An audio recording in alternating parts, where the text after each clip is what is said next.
Good afternoon, ladies and gentlemen. Welcome back to the Shadow and Sun Show, and welcome back to part 2, Put Up or Shut Up.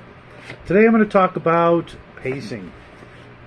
This hobby's supposed to be fun, and it's not a race when it comes to the more craftier aspects, the painting, the assembly, the basing, all that, actual hands-on stuff. I suppose you could apply this to role-playing games, but in a way that you kind of are more often than not under an actual deadline. You have, you got a game coming up. You better get your stuff together. Whether you're refereeing or playing, you better have your characters together. You better have your dungeons together, your adventure planned out for the night, if that's how you do it, or at least a list of monsters and treasures and encounters and things like that. Unless you're really good at winging everything, then this video is probably not so much for you when it comes to that. Now when it comes to the crafting aspect, because that's really what I want to kind of focus this week on, is getting stuff done. Now, not everybody has the luxury of having the whole afternoon off or the whole day off or whatever. A lot of people I know, they're lucky to get an hour a day. But if you've got an hour a day, that's 7 hours a week, that's going to add up. That's, almost 30 hours a month. And, if you were to, say have 30 hours straight to work, you'd probably, not get as much done because you're going to need to rest and all that. But let's just assume you've only got an hour a day. Well, pace yourself. Right off the bat, make sure you've got a dedicated work area, like I do and a lot of other people I know do. But if not, then at least have your box. I recommend getting like one of those free boxes at like Sam's Club, for fruit, just to make it a big tray and put everything in there so you can then, stow it under your bed or, put it out in the garage, and you can just pull it all out and you're ready to go when you set up on the table. Because I know from experience back in the day, setting up my table would be sometimes half my time. And I'm like, I'm done setting up and I've only got 30-40 minutes to do stuff. It feels like nothing, but it adds up, folks. It all adds up. Now, I have been doing a lot of assembling, and right now I'm getting ready to treat myself to one of the single most anticipated models of the Shadows of Brimstone Warlords Kickstarter, at least for me and the boy, and that was the Tredarin Mark III Scout Tank. Okay, that's what it's going to look like more or less when I'm done. I don't know if my paint job's going to be as stellar with that neon purple effect going on, but it's a really interesting tank model, and fortunately I got two. One more is on the way from Wave 2 of the Warlord Kickstarter. I have no idea when it's going to get here, but I told the boy I'm doing the first one. That way I can, learn the steps, and if there's any mistakes, I'll make them, not him.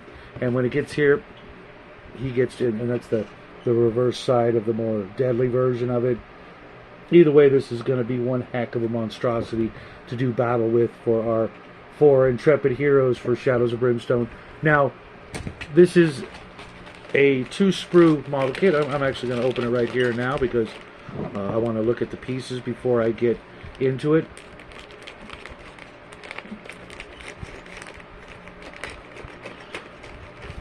And fortunately, I have a little bit of time before the boy gets home to look at it, and then I'm going to go back to my other project, which is Zenithal, highlighting the pieces that I've been working on. I've already put together about 40 pieces, but funny, not really funny story, kind of irritating as hell story.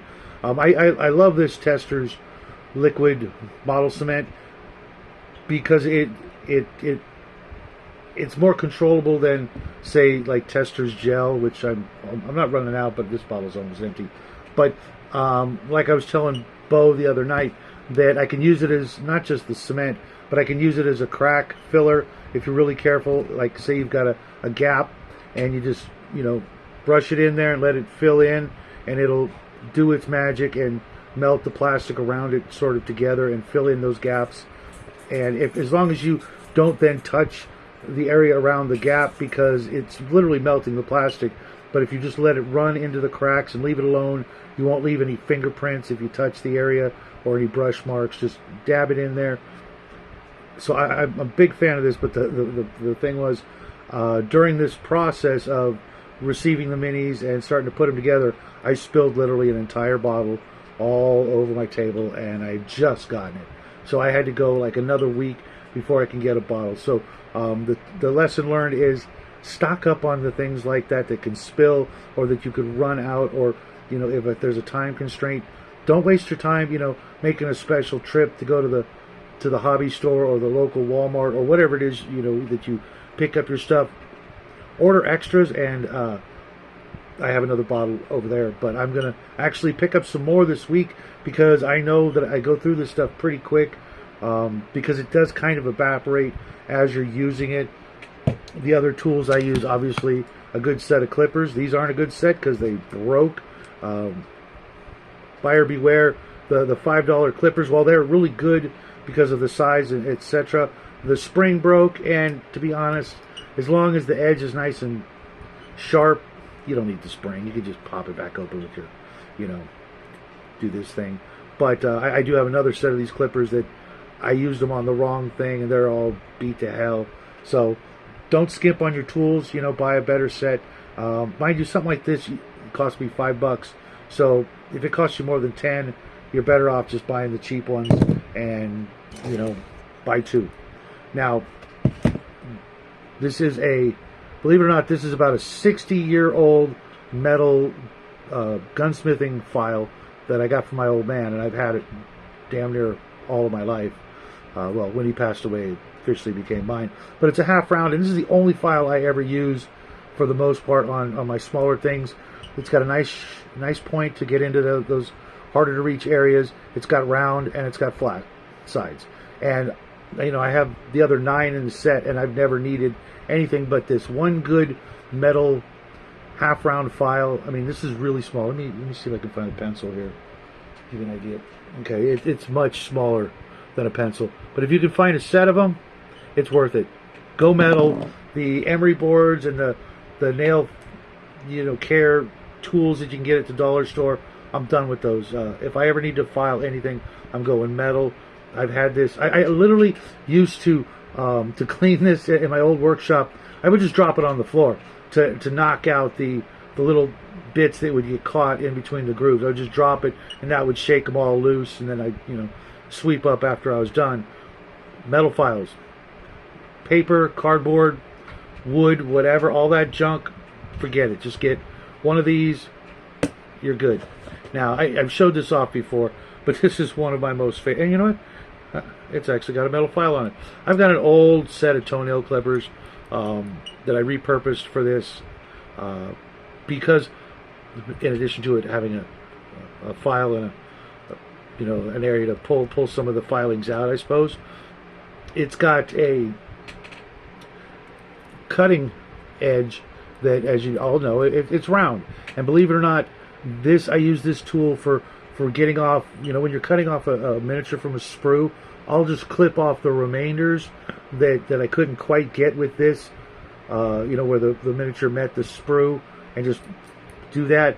Or all other, strange shaped areas that I need to trim off instead of using an X-Acto knife. I'm not a big fan of using X-Acto knives when it comes to getting rid of mold lines. A buddy of mine showed me a mold line tool that's basically just a rounded metal edge thing like this. I suppose I could use it, where you just kind of rub them off as opposed to try to scrape them off, because the problem I've always had with the X-Acto knife is applying a little bit too much pressure to get through and then nicking some area of the project, and I'm not a fan of that, because I've done that with these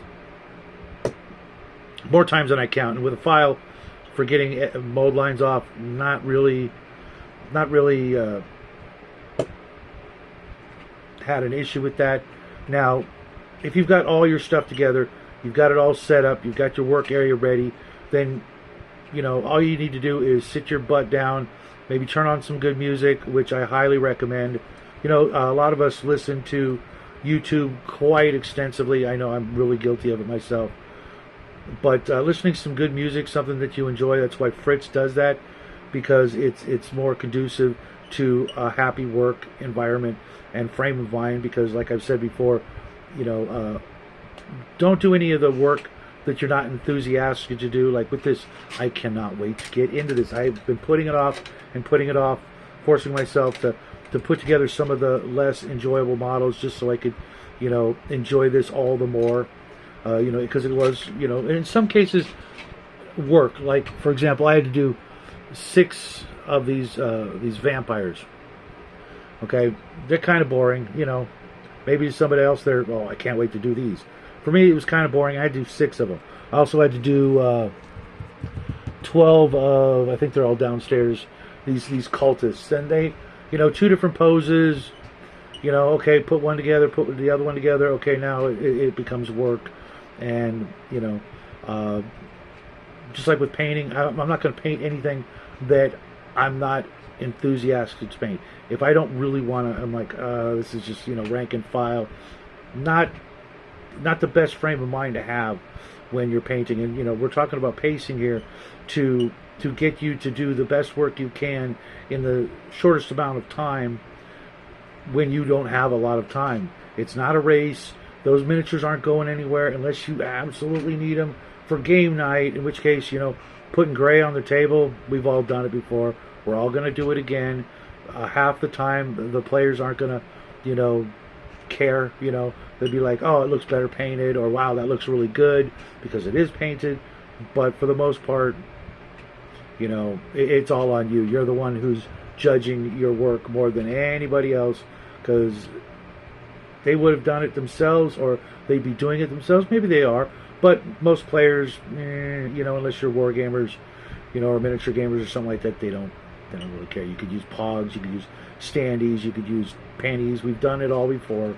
But back to the thing, getting your area ready and knowing that this time is, in a bubble. You are in your little force field of hobby joy, doing what you want to do. Enjoy it, because you'll find later on that you're going to actually look back on the memories of putting together or painting that item a lot more than you think. You'll find yourself reminiscing over, for example, painting this guy right here, this big old robot-y dude for Shadows of Brimstone. I'm going to look back every time I see this, every time I slap it on the table. I've got a lot of work to go, but I'm going to remember all the little things about the process of putting it together. Not too shabby, the Zenithal looks pretty good. Now I'm going to coat it with different colors of silver. Yeah, just really boring, but that's the way they are. They're just silver. You don't need to add little touches or what have you. There's supposed to be millions of those things out there. They don't really dress them up, but it's not a race, guys. Do as much as you can when you can, but in the best frame of mind, so that it's all worth it in the end. Put off the things you aren't enthusiastic about painting, because it's gonna really influence the way you paint it. You're not going to be as careful. You're not going to be as prone to add, oh, I want to do that last little buckle, whereas if you don't care, you'd be just like, nobody's going to see it, I'm not going to do it, nobody cares. But if you care, if you are enjoying it, then you're going to do a better job. And spending that extra attention to detail when you are at your best will make the model turn out its best, and everybody will be able to enjoy it as much as you do, because if they really do pick it up, they'll look at it and go, wow, oh my god, how do you do that little belt buckle, or that little pin, or that button, or what have you, where a lot of other people would just be like, yeah, it's red, that's all that matters, right? So until next time, folks, spend the time that you can. I've got a game tonight with Bloodworth and the gang, and that's a 2-hour game, sometimes a little more, so you can guarantee I'll be putting this together, because I'm going to be, doing 2 things at once. And a lot of GMs really hate it when you're doing something besides just focusing, but I'm sitting here online, waiting for my turn, listening to what's going on. I can do the two things at once, and I'm going to be loving every minute of putting this bad boy together. And with any luck, I'll have this done by tomorrow. Be able to show you it, how it turned out. There's one last step on it that's optional. It's these little insignias. You get to pick one, and or there's 7. Okay, or maybe. But there's these symbols, and I haven't decided which one to put on it. Maybe I'll magnetize it. What do you think? That way I can swap it. Nah, because I'm going to paint it one of the 6 army colors or color schemes. So I'll go over with the boys, see which one he's going to do, and I'll do the other one or one of the other ones. Now that I think about it, maybe I should have bought 4 more. I don't know. $50 a pop, though. That's a hard sell. I know that's pretty. I mean, that's what they're going to be for the open market. I got it on Kickstarter, so it was much less, I think. Maybe not. Maybe it was actually $50, and I'm an idiot. But there you have it, folks. Hope you guys enjoyed this little snippet, these little tips. I hope they help. I hope you guys get as much done as you can. And until next time, happy trails.